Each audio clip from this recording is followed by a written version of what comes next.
Kalau ada manusia di zaman sekarang ini mengaku sebagai nabi baru atau bisa berbicara dengan malaikat atau mengaku mendapatkan wahyu, maka perhatikan dulu sosok manusia mulia yang satu ini. Hidup di zaman Rasulullah SAW, sosok ini dikenal dengan sebutan Al-Faruq, menjadi salah satu khalifah dari keempat sosok mulia Khulafaur Rasyidin. Beliau adalah Umar bin Khattab radhiyallahu anhu yang Allah lebihkan dengan keistimewaan lebih dari manusia pada umumnya. Umar bin Khattab radhiyallahu anhu adalah salah seorang khalifah atau Amirul Mukminin yang terkenal. Perjalanan hidupnya patut menjadi teladan. Seni kepemimpinannya adalah sesuatu yang diimpikan banyak orang di zaman ini. Zaman yang umat muslimnya terombang-ambing oleh berbagai pengaruh peradaban timur dan barat. Umar bin Khattab radhiyallahu anhu merupakan seorang Quraisy yang tegas dan berwibawa. Bahkan sempat menjadi salah satu sosok yang ditakuti dan juga disegani oleh kaum muslimin pada saat itu.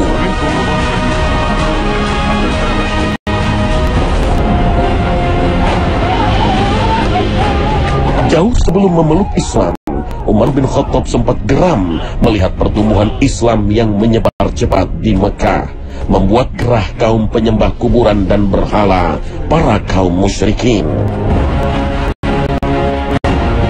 Berbagai lapisan dengan segera mudah menerima Islam, mulai dari hamba-hamba sahaya hingga orang-orang terpandang di Mekah.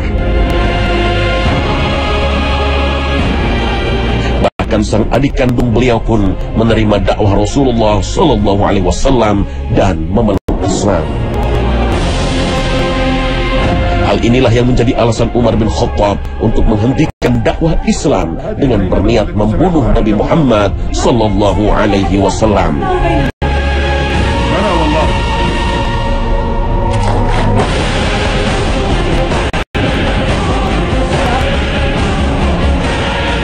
Namun keadaan seketika berubah saat hidayah mengetuk pintu hati Umar bin Khattab radhiyallahu anhu.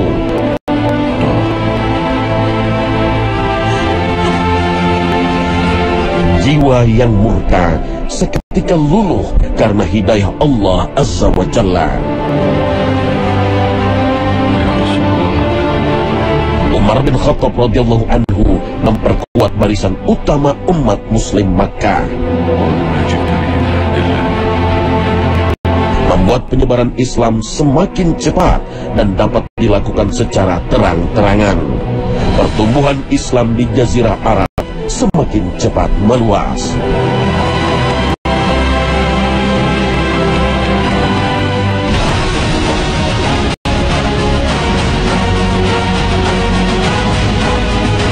Ketakwaan seorang Umar bin Khattab radhiyallahu anhu jangan diragukan lagi. Bahkan Rasulullah SAW pun pernah menjadi saksi atas keimanan dan kemuliaan sosok Al-Faruq ini. Dalam kitab Tabaqat Ibnu Sa'ad jilid 3, Umar bin Khattab digambarkan dengan gambaran sesosok laki-laki berperawakan tinggi, berdahi luas, selalu bekerja dengan kedua tangannya hingga bertekstur kasar. Matanya hitam dan tajam serta berkulit cerah. Giginya putih bersih mengkilat dan jenggotnya selalu rapi dan diwarnai inai atau daun pacar. Sungguh beruntung umat muslim di dunia karena memiliki salah seorang pemimpin seperti Umar bin Khattab yang juga mendapat kesaksian Rasulullah SAW dan para sahabat akan karomah yang dimilikinya. Hadis hasan yang diriwayatkan oleh Imam Ahmad dan Tirmidzi dalam sunannya yang bicarakan tentang keistimewaan satu sosok yang luar biasa, yaitu sosok Umar bin Khattab radhiyallahu anhu, adalah merupakan gambaran betapa layaknya sosok ini menjadi orang sangat besar. Rasulullah SAW bersabda dalam berbicara tentang sosok Umar, "Laukana ba'di nabi lakana Umar." Andai ada nabi setelah aku, maka dia adalah Umar. Tapi tidak ada nabi setelah Rasul Shallallahu Alaihi Wasallam. Para ulama membahas kalimat ini, di antara penjelasan para ulama adalah bahwa sesungguhnya sosok Umar adalah sosok yang dia sudah lengkap untuk menjadi seorang nabi. Kita bisa bayangkan, nabi manusia pilihan, dan semua sosok ada di dia. Kelembutannya, ketegasannya, kesolehannya, kecerdasannya, dan seterusnya. Semua ada pada diri seorang Umar bin Khattab radhiyallahu anhu. Sebagian orang-orang soleh yang istiqomah dianugerahi Allah Subhanahu wa ta'ala karomah. Dan Umar memiliki catatan karomah yang luar biasa banyaknya. Ada sekian banyak kalimat-kalimat Umar radhiyallahu anhu yang kemudian diabadikan oleh wahyu dan menjadi ayat dalam Al-Quran. Dan itu dikumpulkan oleh para ulama dalam jumlah yang tidak sedikit. Di antaranya adalah ayat yang ada di dalam surat At-Tahrim. Jadi tentu ini sebuah keistimewaan dari sekian banyak makhluknya, manusia biasa, bukan nabi, tapi kalimat yang didengar dan kemudian itu dimasukkan dalam kitab suci.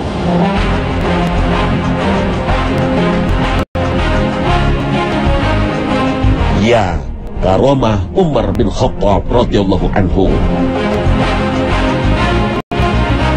Karomah merupakan sebuah perkara khusus yang dianugerahkan Allah Subhanahu wa ta'ala kepada seorang wali atau seorang muslim sebagai bentuk pertolongan ilahi, dukungan, dan peneguhan keimanan bagi mereka.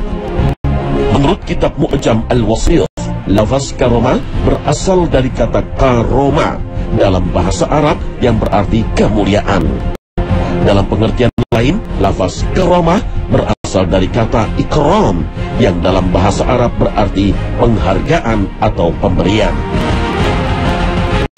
Segala kelebihan maupun keajaiban yang dimiliki para wali bukanlah hal yang dicari atau dipelajari, melainkan hal tersebut adalah semata-mata anugerah atau pemberian dan rahmat Allah Subhanahu wa ta'ala. Karomah sejatinya diberikan kepada seorang muslim yang senantiasa meningkatkan taraf keimanan dan ketakwaan pada Allah Subhanahu wa ta'ala. Karomah juga merupakan sebuah rahasia mutlak ilahiyah. Hanya Allah Subhanahu wa ta'ala yang maha mengetahui kepada siapa dan mengapa karomah itu diberikan. Kemuliaan atau karomah inilah yang dianugerahkan Allah Subhanahu wa ta'ala kepada hamba-hamba yang dikehendakinya. Salah satunya adalah kepada Amirul Mukminin Umar bin Khattab radhiyallahu anhu. Sebagai umat yang menjunjung tinggi akidah Ahlus Sunnah wal Jamaah, maka hendaknya kita pun harus meyakini adanya karomah bagi wali atau orang-orang saleh di muka bumi. Allah Subhanahu wa ta'ala pernah menyinggung tentang adanya wali-wali saleh di muka bumi yang tertulis dalam Al-Quran. Ala inna awliya Allahi la khawfun alayhim wa la hum yahzanun alladhina amanu wa kanu yattaqun lahumul bushra fil hayatid dunya wa fil akhirah la tabdila li kalimatillah dhalika huwal fawzul azim. Umar bin Khattab radhiyallahu anhu juga memiliki berbagai kisah sejarah yang membuktikan adanya karomah Allah Subhanahu wa ta'ala. Salah satu bukti karomah Umar bin Khattab adalah kebenaran firasat beliau mengenai hal-hal yang berkaitan dengan kepentingan umat muslim saat itu. Suatu hari beliau mendapatkan surat dari penakluk Mesir, yaitu sahabat mulia Amr bin As radhiyallahu anhu. Amr bin As memimpin masuk ke Mesir. Kemudian Amr bin As bercerita bahwa dia mendapatkan aduan dari masyarakat Mesir. Saat itu masyarakat Mesir memasuki sebuah bulan, dan nama bulannya adalah nama bulan yang dipakai oleh masyarakat Mesir. Memasuki nama bulan, yang di bulan itu Sungai Nil kering. Kemudian masyarakat Mesir yang sudah takluk di bawah muslimin datang kepada Amr bin As radhiyallahu anhu dan berkata, "Wahai Amr bin As, kebiasaan kami kalau bulan ini habis 12 hari setelahnya kami punya kebiasaan agar Nil ini mengalir kembali, sungai itu mengalir kembali, kering, tidak ada air sama sekali. Kata Amr bin As, apa itu? Yaitu kami biasanya mendatangi seorang gadis yang kami minta dari bapak ibunya. Kemudian nanti gadis itulah yang kami korbankan, kami lempar ke sungai Nil. Dan biasanya setelah melakukan itu, sungai Nil itu akan mengalir. Nah, ini tentu kebiasaan jahil. Jadi tumbal setan itu dari dulu sudah ada. Jadi seseorang bisa ditumbalkan untuk sebuah keyakinan kemusyrikan. Dan setan bisa mengganggu itu semua dan diskenariokan oleh setan. Bisa saja dia seperti kita, dia bisa menghambat sungai Nil sehingga benar tidak mengalir. Begitu ada korban kemusyrikan baru dia alirkan, sangat bisa. Untuk itulah harus ada yang berani melawan seperti Amr bin As. Maka Umar bin Khattab yang membaca surat Amr bin As memberikan balasan. Kata Umar, jawabanmu kepada masyarakat Mesir sudah benar, bahwa itu tidak ada dalam Islam, bahwa Islam menghapuskan yang telah lalu. Dan aku mengirimkan 1 lembar kartu, yang 1 lembar kartu itu nanti lemparkan ke sungai Nil. Kemudian surat itu diantarkan dan Amr bin As membaca itu, dan ada 1 surat kartu yang kemudian itu yang harus dilemparkan ke sungai Nil. Isinya adalah min Abdillah Umar ibn Khattab ila Nil Misr, dari hamba Allah Umar bin Khattab kepada Nil Mesir. Isi suratnya adalah, wahai Nil Mesir, kalau kamu in kunta tajri min qibalik fala tajri, kalau kamu biasanya mengalir karena kehebatan dirimu sendiri, kamu gak usah mengalir. Wa in kunta tajri lillah fajril ana lillah, tapi kalau kamu mengalirnya karena kuasa Allah, maka mengalirlah kamu kan sekarang karena Allah SWT. Allah yang mengalirkanmu. Itu isi suratnya. Subhanallah, dilemparkan itu ke sungai Nil. Hari itu adalah hari Sabtu, disebutkan dalam riwayat hari Sabtu pagi hari. Pagi hari Sabtu dilemparkan ke sungai Nil. Itu Nil langsung mengalir, mengeluarkan air. Subhanallah. Tahu dari mana? Tidak tahu. Nampaknya semua rekayasa setan itu semua hilang. Semua hilang oleh surat Umar bin Khattab radhiyallahu anhu, pemimpin dengan kekuatan istiqomah yang diberikan Allah, karomah dan firasat. Karomah Umar bin Khattab yang lain adalah takutnya setan kepada beliau radhiyallahu anhu. Dalam hadis yang disampaikan oleh Sa'ad bin Abi Waqqas, Nabi SAW pernah bersabda kepada Umar, "Demi Zat yang menguasai jiwaku, tidak akan ada setan yang bertemu di sebuah jalan kecuali dia akan memilih jalan lain yang tidak kamu lewati." Hadis riwayat Bukhari dan Muslim dalam kitab Sahihain. Karena ketakwaan Umar radhiyallahu anhu juga, Rasulullah SAW pernah bersabda. Sa'id bin Al-Musayyib menceritakan bahwa Abu Hurairah mengatakan, ketika mereka berada di sisi Rasulullah SAW, beliau bersabda, "Sewaktu aku tidur, aku bermimpi seolah-olah aku sedang berada di surga. Kemudian aku melihat seorang wanita sedang berwudu di sebuah istana surga. Maka aku pun bertanya, milik siapakah istana ini?" Wanita itu pun menjawab, "Milik Umar." Aku pun teringat dengan kecemburuan Umar dan aku pun menjauh dari istana itu. Hadis riwayat Bukhari. Sungguh mulia sosok Amirul Mukminin Umar bin Khattab radhiyallahu anhu. Seperti Allah Subhanahu wa taala perintahkan kepada setiap muslim, dan taatlah kepada Allah dan Rasulnya jika kamu adalah orang-orang beriman. Al-Quran Surah Al-Anfal ayat pertama. Maka taatlah kepada Allah, juga kepada Rasulullah, bahwa Umar bin Khattab adalah sahabat yang dimuliakan dan dijanjikan surga oleh Allah Subhanahu wa ta'ala. Maka tak ada alasan bagi setiap muslim untuk tidak mencintai kemuliaan seluruh sahabat Rasulullah sallallahu alaihi wasallam, termasuk Umar bin Khattab radhiyallahu anhu. Ada peristiwa lagi yang Umar mengajak bicara alam.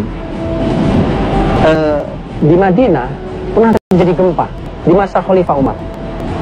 Gempa, tiba-tiba gempa. Begitu lagi gempa, Umar sedang megang anak panah atau tombak, semacam tombak. Begitu guncang, dia tancapkan ke bumi. Umar mengatakan, uskuni ya Allah, diamlah wahai bumi, bukankah aku telah berlaku adil padamu?